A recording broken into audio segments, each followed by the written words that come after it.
What's going on, ladies and gentlemen? Welcome back to Beyond the 90. In this video, it's coming 24 hours later than expected. So you've probably seen by now, Leicester City miraculously have got off the PSR ruling. So we'll have no point deduction this season. The reason why this video is so late is because I wanted to understand what this is all about. I personally still don't quite have an idea.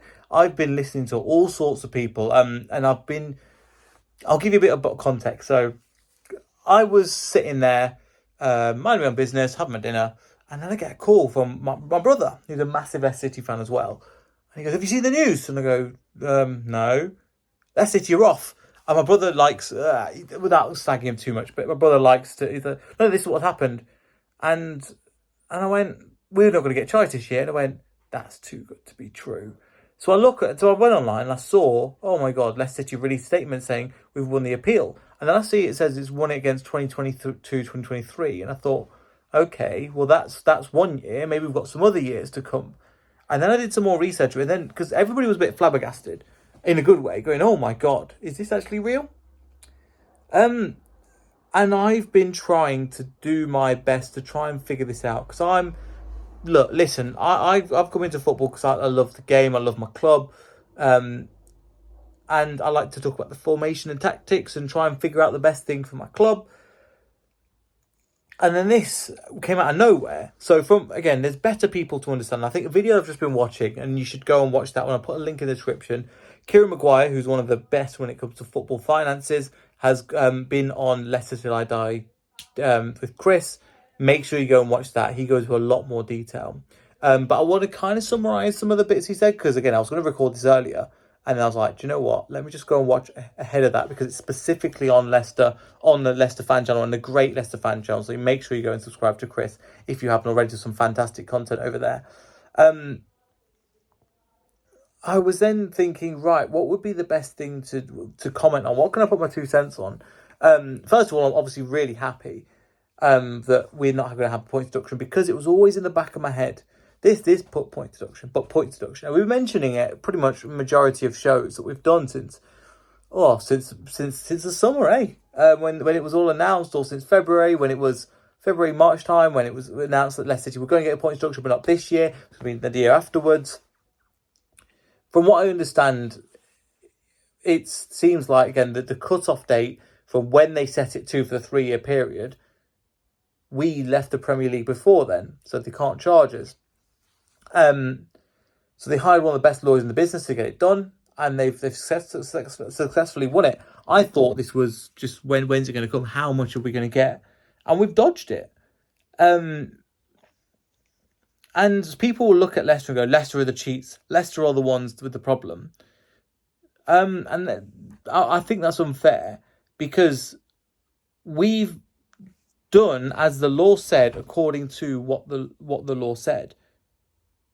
We haven't really done anything wrong. They've made the rules, and we've gone, okay, we'll abide by the rules, but we weren't. But then we're not 100% in this what you said it was, so you can't charge us. Leicester City have partly paid a blinder, partly it is our fault. We blatantly spent over the rules, over the amount. And I've been trying to think of the best way to talk about this, because the thing is, I don't know about football finances. I really don't. But I'm so glad this is over. The question is now, what does this mean for the squad? And I'm hoping that now that it's come out just after the transfer window's closed, and for us, that means that the likes of Edouard, El Canous, that are probably here going, do you know what, I'm in for a fight, have gone, and that's the players we want, let's be honest. The year we went down with a squad that in no way should that squad have gone down. With the quality we had, we should have never got relegated. But it shows you again, football is not based on probabilities. It's based on points. And if you get enough points, then that's all that matters. We won the league that season on 81 points when we won 15-16. Doesn't mean we were probability or we had the biggest squad, whatever. We won the league. We won games and we won the league. On the opposite end, we had the most expensive club outside the top 6, and we ended up getting relegated. That might have saved us a little bit, and we've come up with another trophy. now this year is just just to kind of get it off. Now I've said before we'll give us 17th as soon as possible and end the season. Now I'm actually going back to my initial prediction that I think we'll finish in 14th place, which is where I thought we'd be under Enzo, and that's the position I'm going to stick with, hopefully for the rest of the season. As long as we stay safe, that is just the main objective. Stay in the Premier League. And other teams maybe were thinking, well, Leicester got a points deduction, and the amount of teams amount of channels that I've watched, and I don't want to name them individually, but that I really enjoy, that are neutral or they have phenomenal knowledge of other clubs, and I'm like, they've watched my club. I go, that's a really good point I've not even thought about that. That have said we would finish not just in the relegation zone, rock bottom. Not taking into consideration what we've done in the Premier League. Again, it is a new season, but what squad we've got, etc. And a lot of this was done before the transfer window was shut. Yeah, I just want to kind of prove them wrong. Where Leicester City have done and buried, and this is where I want to say smaller club. They're like everything. Sometimes it's oversimplified, and I understand why people oversimplify it, because that's the easiest narrative. People just want a good, bad. They want a good and evil. They want to separate everything into like that. In reality, there's lots and lots of grey area. But again, when we come into this, what does this mean for the squad and Steve Cooper and the rest of the team? I'm hoping this is a momentum shift that they need. We've got a lot of players actually on international duty. Obviously, the 2 Ghanaians have gone. The 3? Vestergaard, I think Hermansen and Christensen have all gone with Denmark. We've got quite a few players, and Walt Fast gone on international duty. One advantage of having a good team is that we've got quite a few players on international duty. So Jamie Vardy, just rest him up, ready for that Crystal Palace game. And hopefully, with the running coming, Crystal Palace will be a tough game, even though they've lost. I think they've got 1 point, down as us in the bottom 6 position. And it's going to be a tough game, but I'm hoping the momentum from this will bring everybody together. It'll be a weight off your shoulder. I don't know if anybody's been to work before where you've had this and you're like, oh, it's got this pressure or something's going to happen, and you just feel it in the air. And now that this has come true, the weight is off. But these players still have to battle. They still have the mentality, and they still are going, do you know what? They have got a point deduction, but I want to be there. And I want to battle for the team. And that's exactly what we need.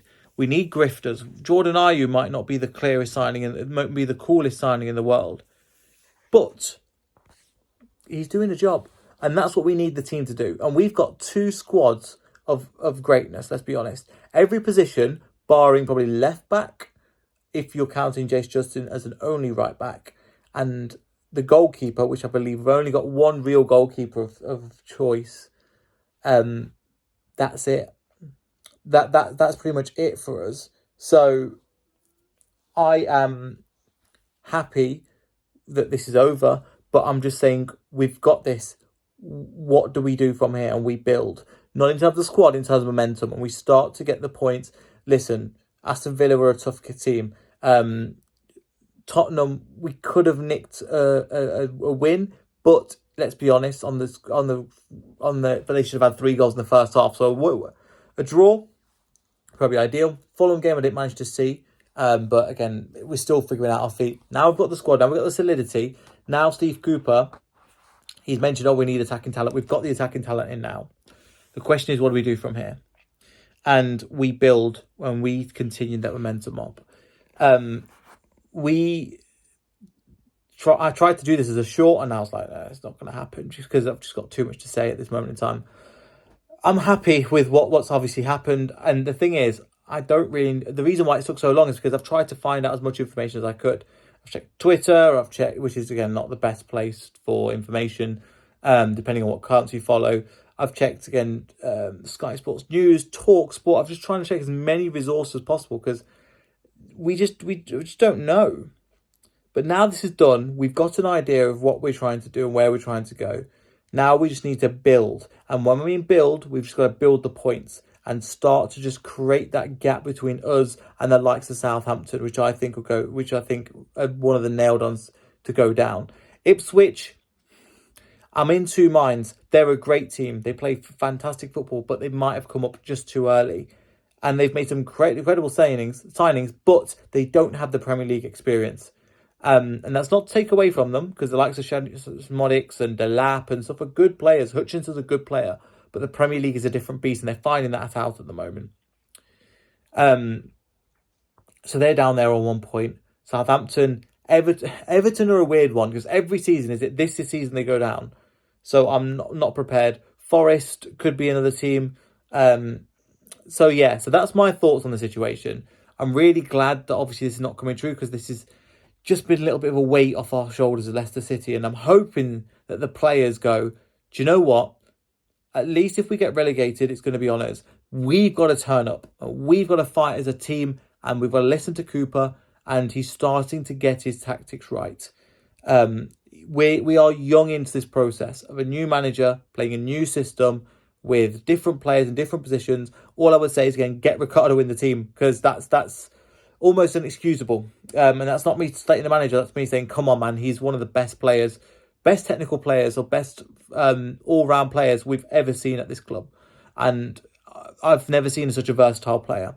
Normally they can play wing back or left back or right back, but this guy can play pretty much anywhere. And he looks comfortable. So I'm really excited to see what we do. I'm really hoping this is the beginning and we build momentum from here and go. Because again, I'm going to link to the Kieran Maguire interview, because it's a really good one. I'm only about halfway through at the moment. But again, when people have a go at us, we didn't make the rules. The Premier League made the rules, and they made an absolute mess of it. So if somebody comes to you, if you're at work or that's one thing to take away. It's not my problem. Blame the Premier League. They didn't create the rule book properly.